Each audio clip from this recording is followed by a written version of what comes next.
এই যে দেখেন এখন এই ভিডিওতে আমরা কিভাবে কালার ব্যাকগ্রাউন্ড রিমুভ করব এবং ডিনয়েজটা কেন করব এটা একটু জেনে নিব। আমাদের এক্সামের প্রিপারেশনের জন্য প্রথমে হচ্ছে অডিওতে যে নয়েজ থাকবে সেটা রিমুভ করতে হবে। প্রথম কাজই হচ্ছে নয়েজ রিমুভ করা, যেটা আমরা প্রশ্নে অলরেডি বলে দিয়েছি। তো আমরা হচ্ছে অডিওতে ডিনয়েজ দিয়ে দেখব অডিও ঠিক আছে কিনা। আপনার প্রতিদিনের পথ চলাকে ফ্রেশ এবং কনফিডেন্ট রাখতে আর্ট্রিজ নিয়ে এলো প্রাকৃতিক এবং হালাল আতরের প্রিমিয়াম কালেকশন।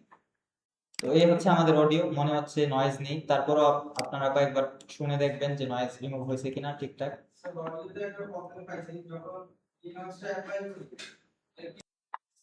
আচ্ছা, তারপর হচ্ছে আমরা আমাদের যে গ্রিন স্ক্রিন থাকবে ব্যাকগ্রাউন্ড রিমুভের জন্য আমরা এখানে আলট্রা কি সিলেক্ট করব। আলট্রা কি নিয়ে ক্লিপে ছেড়ে দিব, তারপর আমাদের কাজ হচ্ছে আলট্রা কিটা কন্ট্রোল করা।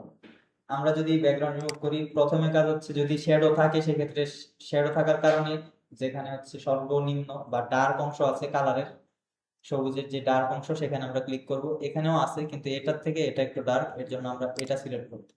সিলেক্ট করার সাথে সাথে দেখা যাচ্ছে যে আমাদের অনেকটা রিমুভ হয়েছে। আমরা চাইলে আমাদের আউটপুট ভিউ যেটা সেটা চেঞ্জ করে দেখতে পারি আলফা চ্যানেল। সেখানে গিয়ে আমরা প্রথম কাজ হচ্ছে আমাদের কোনো কিছু চেঞ্জ করার প্রয়োজন নাই, প্রথমে আমরা প্যাডেস্টেল দিয়ে দেখবো যে আমাদেরটা রিমুভ হয়েছে কি।